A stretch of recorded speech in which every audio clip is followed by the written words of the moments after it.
There's people who are lucky, but then there's people who are so insanely talented. So scary. This could have been a really big one. So great reactions by him.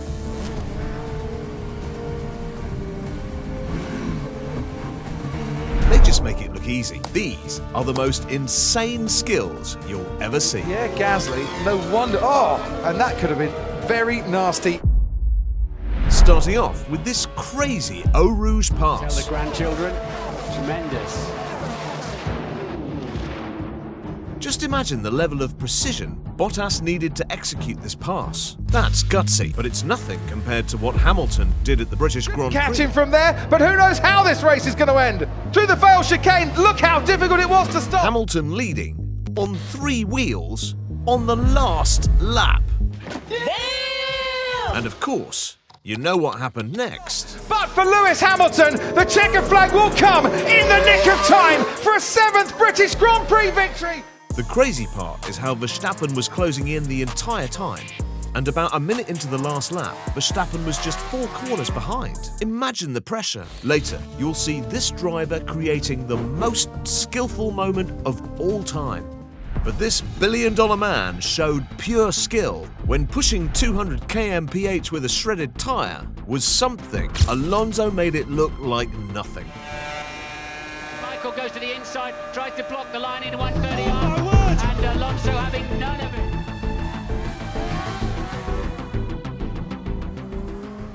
I knew he would break because he had a wife and kids waiting for him at home. The on this man. It's honestly one of the best passes I've ever seen. And that too against the legend Schumacher. Just watch how easily he does it from the outside. Alonso was nearly touching 300 when he made that pass. That's what I'm talking about! That's why he's the MVP! That's why he's the GOAT! The GOAT! But speaking about GOAT shit, you gotta see what Verstappen did in Brazil. This crazy driver showed the most insane skills, because during the rainy Brazilian GP, when Verstappen lost control, well, for him, that's basically another reason to show his skills. If you watch closely, you'll see how calm and composed he is during that moment, which, as you might know, is not always the case. Okay, well held, Max, well held.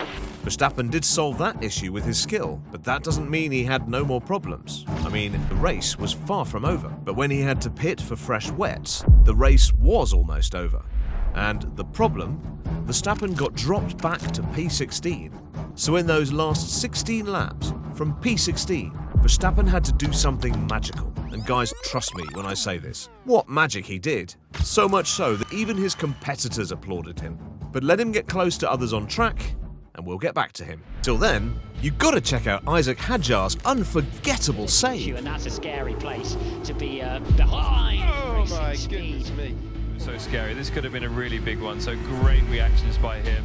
If this wasn't caught on camera, I would have never believed someone could have such quick reflexes. Everything was on point, literally. Now, here's what Verstappen did. Even though he was P16 and just a few laps left, he still shocked everyone with his unorthodox overtakes. Now see Max Verstappen overtaking Nico Rosberg. Okay, the next car ahead is Daniel. Well done, Max. So, He stormed through the field, overtook cars left and right, and took uncommon racing lines to do it in slippery conditions. And oh, he finished P3. Man, no matter who you support, you gotta admit, Verstappen is once-in-a-lifetime talent. But guys, we're not just in it for the race cars. How about I show you one of the craziest saves in Moto GP?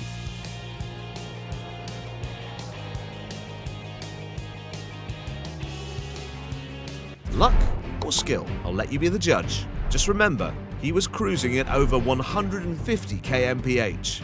But even though we're already at 150, it's still time to kick things up a notch. So, here are the top 3 most skillful moments of this video, especially this number 3 moment. I went back in time and pulled out something from the archives for you guys, because this driver created the craziest save of all time. Think of the great Nigel Mansell at the peak of his career. Everything is great. Driving for a top team like Ferrari. Things are going well. Well, almost. At the San Marino GP, he was running P2, but heavily chasing P1. Only problem, P1 was Ayrton Senna. But still, Mansell gave it all. He tried everything, but right in the heat of the moment, right before he tried to overtake and take up the first place, this happened. Off the road, sending Mansell into a spin at 190 miles an hour. Now sure, he couldn't overtake, and that maneuver could have easily turned into a horrible ending. But you've got to admit, that 360 was awesome. He does the move, saves the car from colliding, and then just continues as if nothing happened. Damn! I mean, it's Nigel Mansell we're talking about. Maybe he just wanted to see who was behind him. Who knows?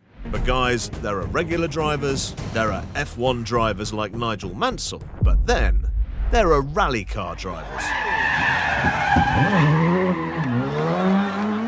Clearly, these guys are not humans. I don't even think they know what passing away means. But out of all the rally car moments, there is one which I can't even explain.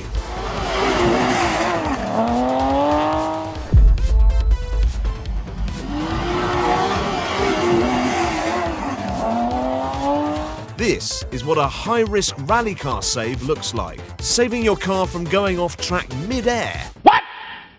That's wild! But now, out of all the ones shown earlier, here's the #1 moment of this video. Stop thinking of it as a curse to have been given an enemy in life. It can be a blessing too. While most people found out about Niki Lauda after Hollywood's rush, true racing fans know Niki as the fearless and skillful opponent. Niki Lauda never shied away from any battle, no matter what the challenge was, and he proved that right in 1976, when he shocked the entire world. It was August the 1st at Nürburgring, also known as the Green Hell, and as always, Niki Lauda was aiming to win. This win would have given him a comfortable lead in the championship, but unfortunately, that didn't happen. Because on the second lap, Lauda's Ferrari lost control at the fast left-hand kink known as bergwerk. His car spun off, hit an embankment, and burst into flames. It's suspected that a puncture or suspension failure may have caused this incident, but unfortunately, that wasn't all. The car got totally engulfed in flames, and when it bounced back onto the track, it got hit by Brett Lunger, another driver who had no time to avoid the wreck. In just a few seconds, the whole world changed. This was so severe that honestly, I can't even go into detail. The whole thing was truly horrible. So even though he did survive, one thing was clear. Niki Lauda, the championship leader, is out of racing for good. Until Lauda came back. Just 42 days after the incident, Niki Lauda returned to racing at the Italian Grand Prix.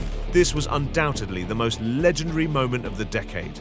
Despite several injuries and serious pain, Niki showed up unfazed, and the fact that he returned just 6 weeks later, and by the way, even clinched the 4th position there at Monza, that's just crazy.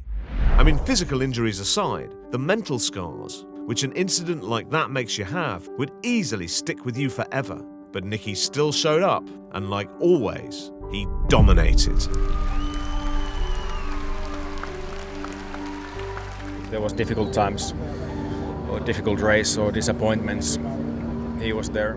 For me, it was the man who never gave up. Of course, of him being a two-time world champion and being a legend in the sport.